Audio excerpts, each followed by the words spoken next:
Filipenses capítulo 4, versículo de número 4. Assim nos diz a palavra do nosso Deus. Alegrai-vos sempre no Senhor. Outra vez digo, alegrai-vos. Como é um texto curto, acredito que vale a sua releitura. Alegrai-vos sempre no Senhor. Outra vez digo, alegrai-vos. Embora seja curto o versículo lido, ele traz consigo verdades preciosas para o nosso coração. Verdades essas que precisam nos moldar, precisam de alguma forma adentrar ao nosso coração, gerando mudanças genuínas.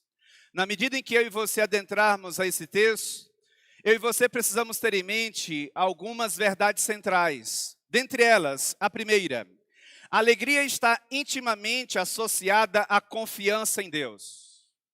A alegria nas páginas das Sagradas Escrituras nem sempre está associada a gargalhadas, a sorriso, a uma feição alegre. Em outras palavras, o sujeito pode ser sisudo. O sujeito pode ser extremamente sério, mas desfrutar da verdadeira alegria que está ancorada na confiança em Deus. Na medida em que eu e você adentrarmos a esse texto, precisamos ter isso em mente. Mas também precisaremos ter em mente que as circunstâncias mais adversas que nos rondam ou que marcam a nossa vida, elas têm o poder de roubar o nosso sorriso, têm o poder de roubar as nossas forças, elas têm o poder de roubar os nossos ânimos, as nossas motivações, mas elas nunca devem ou poderão roubar a nossa confiança em Deus. Portanto, independentemente das circunstâncias nas quais você talvez esteja inserido ou inserida, independentemente do que o futuro nos reserva, não percamos de vista a confiança naquele que tudo controla, naquele que tudo governa. Mas também, na medida em que eu e você adentrarmos ao texto em questão, precisaremos ter em mente que fora de Cristo, nós nunca iremos encontrar a verdadeira alegria. Pois a verdadeira alegria, como já dito, não está ancorada em sorrisos, em piadas, em gargalhadas, numa feição alegre, mas em um coração que encontra verdadeira satisfação em Deus. Logo, em outras palavras, um coração que encontra satisfação naquela fonte de toda a verdadeira vida. Logo, a verdadeira alegria não poderia ser encontrada em nenhum outro lugar, a não ser em Cristo Jesus. E uma das coisas que eu e você devemos ter em mente é que Ele sempre permanece no mesmo lugar, reinando sobre tudo e sobre todos. Nós é que nos distanciamos dele. E todas as vezes em que isso acontece, certamente o nosso coração é inundado pelas coisas deste mundo e, como uma consequência inevitável, a verdadeira satisfação de vida nele vai sendo sufocada e nosso coração vai encontrando deleite em coisas que nós não devemos ou não deveríamos sequer fitar os nossos olhos. O apóstolo Paulo vinha trazendo informações extremamente importantes sobre o perigo dos falsos mestres, preparando o terreno para trabalhar a questão da unidade da igreja, tema que fora abordado no domingo passado na análise dos versículos 2 e 3. A unidade da igreja, uma harmonia cristocêntrica. A título de um refrescar de memória, afinal de contas, nós temos uma linha tênue que perpassa todos os versículos, convém que aqui eu resgate as duas principais informações alcançadas na exposição de domingo passado. A primeira delas, a unidade da igreja como uma harmonia cristocêntrica requer a centralidade de nossa vida em Cristo. Em outras palavras, a verdadeira harmonia, aquela verdadeira unidade da igreja, que se mostrará com resultados para a eternidade, só poderá ser experimentada genuinamente por todos nós se ela for construída em Cristo. E se ela for de fato construída em Cristo, o meu coração, o teu coração, apesar ou a despeito das nossas opiniões contrárias, encontrará pontes de contatos. E de alguma forma nós conseguiremos experimentar desta unidade, desta harmonia. Pois se o Cristo que age em mim é o mesmo Cristo que age em você, a despeito das nossas divergências de ideias, nós nunca permitiremos que estas disparidades de pensamentos afetem a nossa unidade. Logo, em todos os setores em que não é possível experimentar esta unidade, é porque certamente existe um outro Cristo que está atuando em uma das partes, ou em ambas as partes. Mas também vimos, num segundo momento, a unidade da igreja como uma harmonia cristocêntrica requer ministérios de reconciliação. E aí, dentre tantos perguntas, ou dentre tantas colocações ressaltadas naquela noite, uma delas fora: que tipo de crente é você?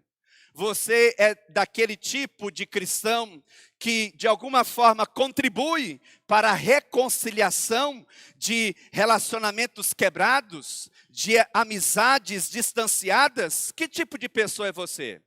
No final das contas, a unidade da igreja, como uma harmonia cristocêntrica, requer ministérios de reconciliação. Uma das coisas destacadas naquela noite fora justamente esta: a despeito de todo o nosso esforço, a despeito da nossa busca sempre muito vivaz pela boa unidade, pela boa harmonia, tenhamos por certo de que há pessoas, há indivíduos que não querem ter paz conosco, mas no que depender de nós, nós precisaremos sempre nos engajarmos nesta prioridade. Afinal de contas, dizemos a todos os quatro cantos do mundo que Cristo Jesus age em nós. E se isso é uma verdade, precisamos primar pela boa unidade da igreja e todos os seus ministérios internos.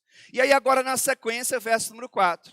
E o que eu e você encontramos no verso número 4? O apóstolo Paulo falando sobre um esvaziamento de nós mesmos, das coisas do mundo, a satisfação da nossa vida em Cristo, no Senhor Deus. De alguma forma, ele ainda está a falar sobre unidade, a unidade da igreja, mas aqui em especial, ele toca sobre, mais precisamente, a temática verdadeira alegria. E na medida em que eu e você adentrarmos ao texto, nós encontramos três perspectivas atreladas à verdadeira alegria. Por isso, eu não poderia dar a esse texto outro tema a não ser este: as três perspectivas da verdadeira alegria. Quais são elas? A primeira: a verdadeira alegria mostra-se sob a perspectiva de uma ordenança. Onde é que está isso no texto? Primeira parte do versículo número 4. Acompanha comigo a leitura do texto ora mencionado. Alegrai-vos. Esta é a primeira parte do versículo número 4. E aí eu chamo a sua atenção para um detalhe. Qual que é o detalhe? Nós não temos aqui um conselho do tipo assim: façam quando for conveniente. Nós não temos aqui um tipo de recomendação do tipo: veja se é possível você fazer. Se não for possível, deixe para depois, ou você pode descartar. Não, nós temos aqui uma ordem. Nós temos aqui uma expressão verbal declinada no modo imperativo no tempo presente. Você sabe o que significa dizer? Nós temos aqui basicamente um mandamento. E esse mandamento, por estar declinado no tempo presente, ele precisa ser obedecido aqui e agora, mas também no dia de amanhã. Eu e você não temos uma segunda opção. Eu e você não temos uma terceira opção. A opção única que nos fora dada é justamente esta: alegrai-vos. Que a alegria seja algo característico de todos nós. E aí convém que eu ressalte ou resgate uma das minhas palavras iniciais, introdutórias dessa exposição. A alegria aqui em destaque, ela está muito mais voltada para um coração que encontra satisfação genuína em Deus. Sabe aquele indivíduo que olha para si mesmo e olha para o mundo, olha para Deus e reconhece que nas coisas deste mundo já não há mais nada que cativa o seu olhar, que prende a sua mente, que ancora ou de alguma forma acorrenta os seus pensamentos, a não ser as coisas que lembram o ser de Deus. E é dentro dessa perspectiva que eu e você precisamos ler a primeira parte do versículo de número 4. Em outras palavras, parafraseando o início do versículo citado, que o teu coração, que o meu coração, que a nossa mente, que a nossa vida encontre verdadeira satisfação nele. Nele quem? Naquele que tudo pode, naquele que tudo controla, naquele que tudo governa, o nosso Senhor. Mas não percamos de vista que nesse primeiro instante, eu e você precisamos ter em mente que aqui nós não temos uma opção. Nós temos, sim, um mandamento. E se eu e você não obedecermos este mandamento, certamente também estaremos incorrendo em erro. Certamente eu e você, no transcurso da nossa vida, enfrentaremos muitas tempestades, muitas adversidades, mas não percamos de vista a ordenança que paira sobre todos nós. Nós não temos aqui uma ideia sugestiva, nós temos aqui um mandamento, nós temos aqui uma ordem, e este mandamento, esta ordem, precisa ser acatada, este mandamento precisa ser obedecido. Mais uma vez, primeira parte do versículo de número 4. Olha o que diz o texto: alegrai-vos. Que a alegria, de fato e de verdade, seja uma característica genuína de sua pessoa. Que na medida em que a sua vida cristã for seguindo o seu curso, jamais venha faltar em ti confiança, confiança verdadeira, confiança genuína.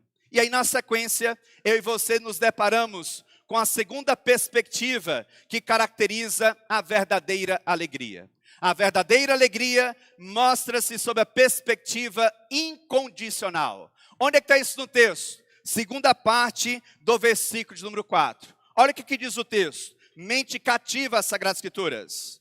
Alegrai-vos sempre. E aqui é extremamente importante gastar alguns poucos minutos em torno dessa expressão. A expressão sempre que aqui aparece é um advérbio de tempo implementando a amplitude do verbo alegrar. Sempre indica-nos o quê? Que de alguma forma, independentemente das circunstâncias, o meu coração, o teu coração, deve ter como característica a confiança, a alegria. De alguma forma, eu e você revelaremos, na medida em que a nossa vida cristã for seguindo o seu curso, uma alegria que independe das circunstâncias terrenas. O próprio apóstolo Paulo, na altura do capítulo de número 2, chega a destacar um episódio massacrante de sua pessoa. E embora tenha sido um episódio estarrecedor, não lhe faltara a vívida confiança em Deus. A vívida alegria naquele que tudo pode, naquele que tudo controla.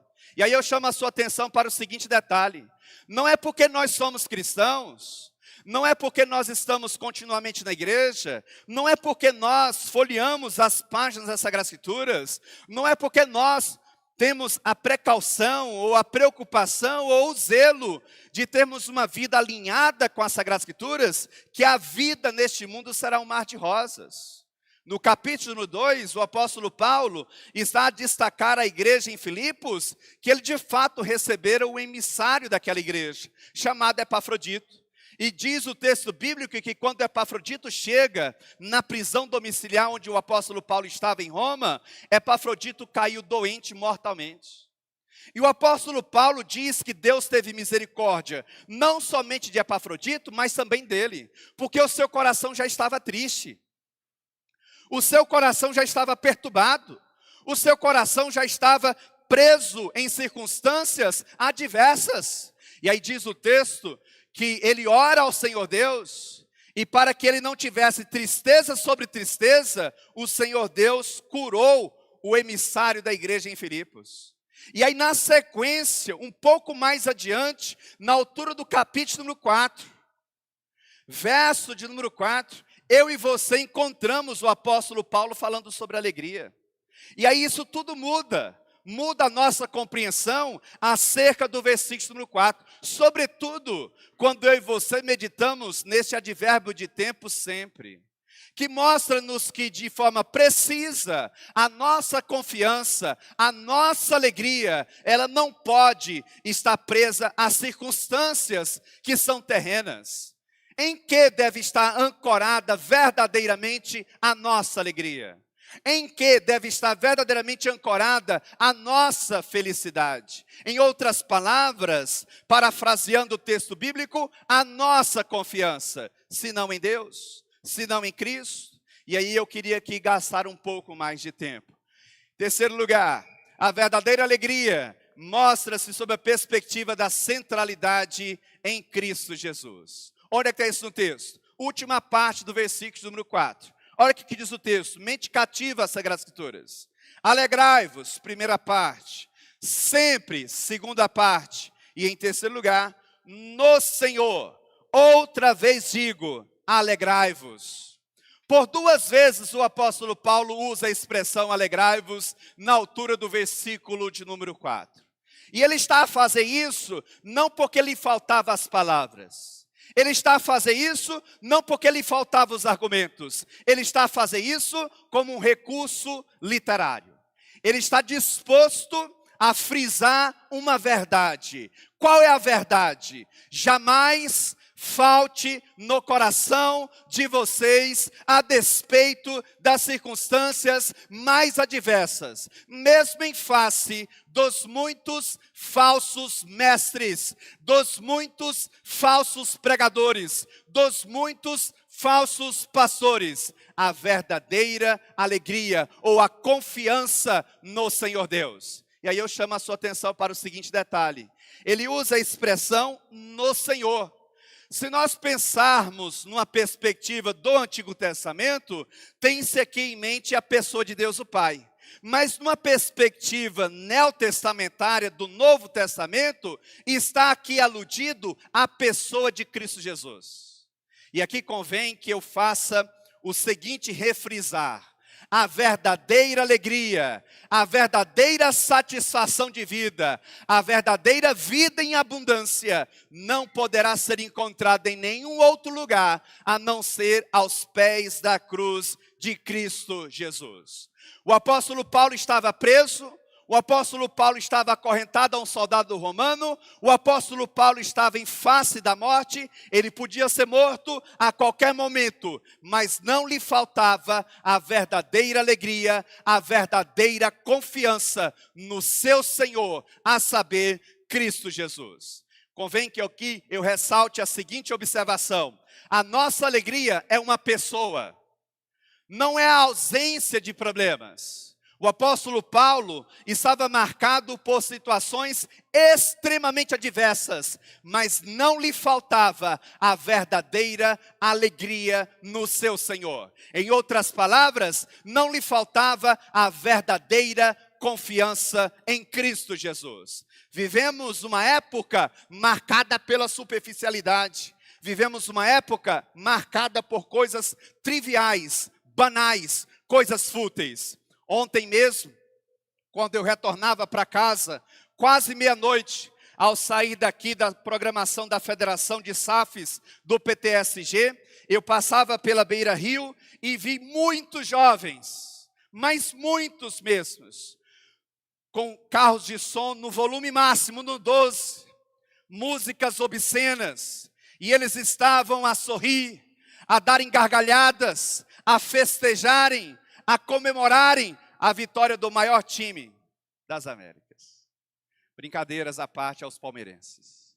A verdade da qual eu e você não podemos escapar é que essa geração, assim como também a geração do apóstolo Paulo, é uma geração marcada por coisas muito triviais. Se eu parasse o meu carro ali naquele instante e começasse a gritar aos quatro cantos: acordem, moçada! Tudo isso aqui é fútil, tudo isso aqui é banal, tudo isso aqui é trivial. Olha lá se eu não fosse apedrejado com uma latinha de cerveja. Olha lá se eu não fosse insultado com palavras torpes. Olha lá se eu não fosse enxotado daquele ambiente.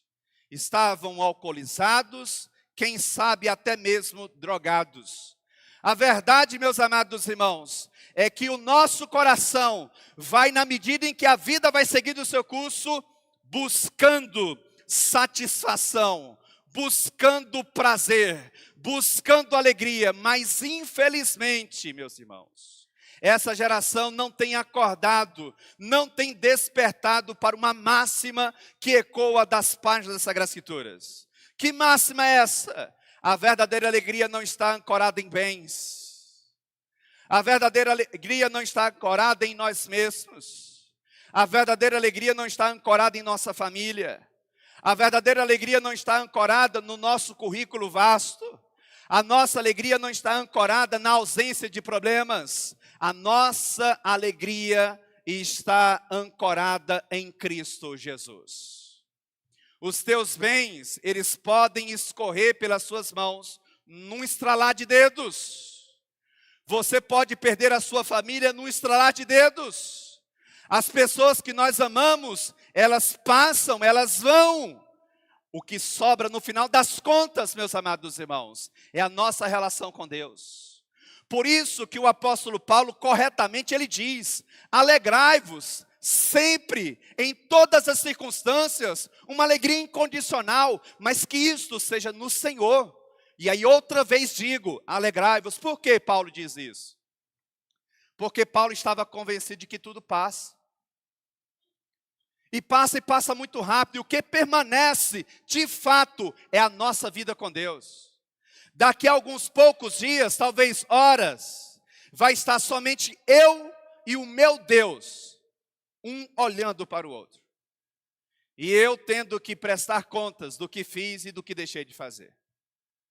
Daqui a algumas poucas horas, talvez dias, talvez meses, talvez décadas, o que vai restar é somente você e o Criador.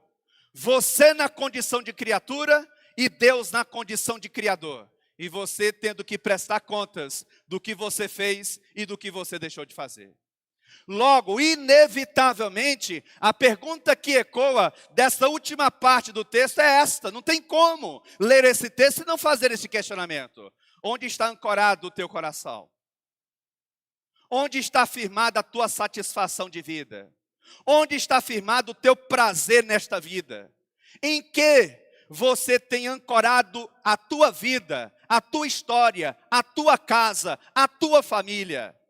Lembre-se, em nenhum outro lugar poderemos encontrar verdadeira vida, verdadeira felicidade, verdadeira confiança, a não ser aos pés de Cristo Jesus. Na sequência, em terceiro lugar, a verdadeira alegria mostra-se sob a perspectiva da centralidade em Cristo Jesus.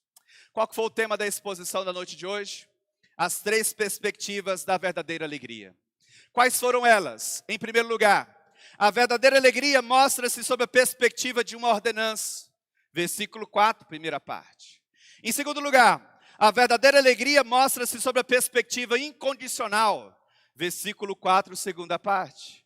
E em terceiro lugar, a verdadeira alegria mostra-se sob a perspectiva da centralidade em Cristo Jesus. Versículo 4, terceira parte. Pastor, eu consegui entender as três perspectivas da verdadeira alegria.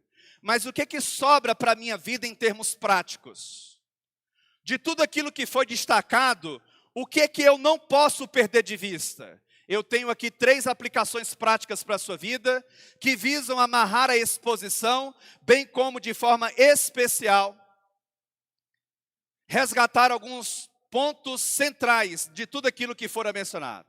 Em primeiro lugar, nunca perca a sua confiança em Cristo Jesus. Eu não sei o que o futuro te reserva. Eu não sei o que virá pela frente. Eu não sei o que vai acontecer conosco até o término da noite de hoje. Eu não sei o que vai acontecer conosco no decorrer dessa semana que se inicia hoje. De uma coisa eu tenho certeza: eu e você não podemos perder a confiança em Cristo. De alguma forma, eu e você precisamos ter sempre o nosso coração firmado naquele que tudo conhece, naquele que tudo controla, naquele que tudo governa. Jamais venha faltar em você a verdadeira alegria, a verdadeira confiança, portanto. Em segundo lugar, a verdadeira alegria, enquanto satisfação de vida, nunca poderá ser encontrada em bens materiais. Nunca poderá ser encontrada em amizades terrenas. Amigos nos traem. As pessoas que nós amamos nos entristecem. Nossos filhos nos desobedecem. Nossos cônjuges ou nosso cônjuge também tem o poder de nos entristecer. E nós os entristecemos também. A verdade é que a verdadeira alegria não está ancorada nas coisas que são terrenas. Que eu e você nunca percamos de vista que essa verdadeira alegria só poderá ser encontrada em Cristo. Então gaste tempo com Cristo. Procure Cristo nas páginas das Sagradas Escrituras. Ore a Ele, busque a Ele, priorize Cristo. Que a sua vida seja cada vez mais voltada para Ele. Que tudo em você, seja as obras das suas mãos, o trilhar dos teus passos, as suas palavras, as suas ações, as suas reações, tudo em você, lembre Cristo. Que as tuas forças, as tuas energias estejam voltadas para a tua relação com Cristo. Pois daqui a alguns dias, meses, talvez anos, talvez décadas, o que vai restar de fato é você e Ele. Tendo você a tarefa de prestar contas do que você fez e do que você deixou de fazer.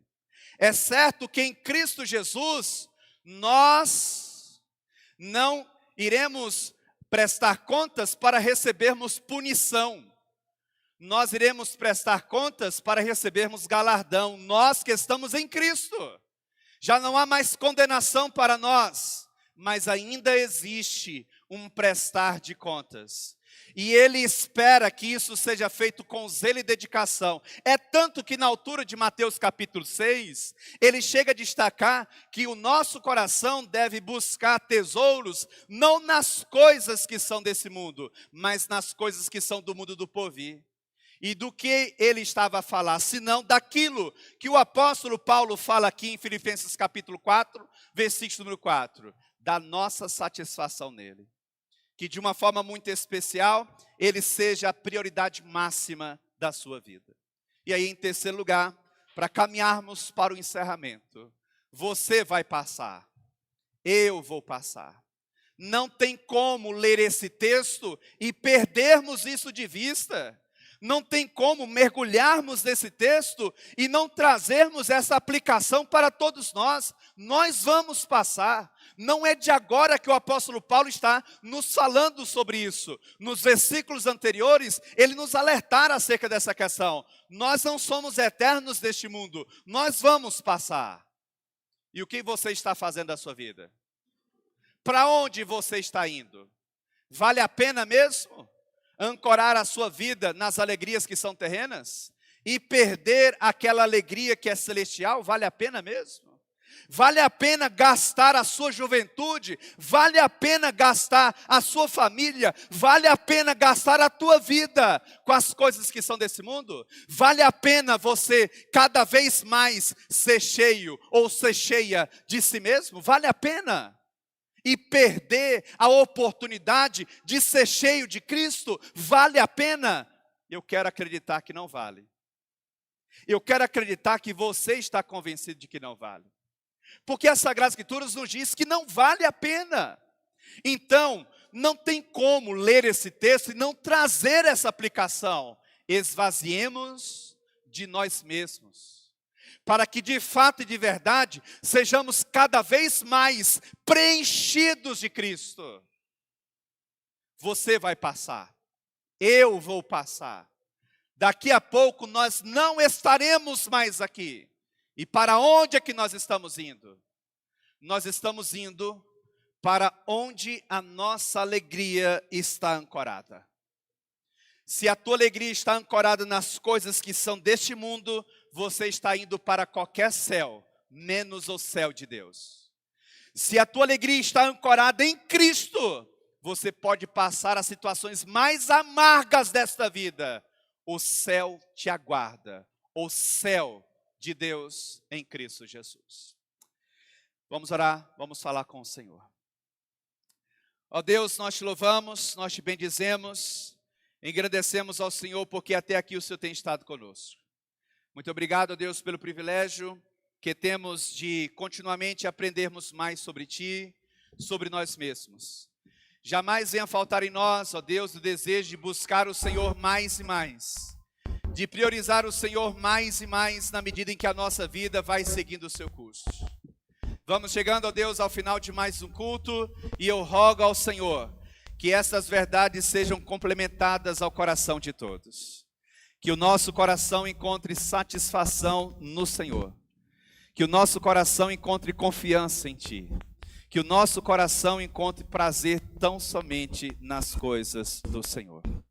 Na certeza, Deus, de que nada é por acaso, nós descansamos no Senhor, em Cristo Jesus.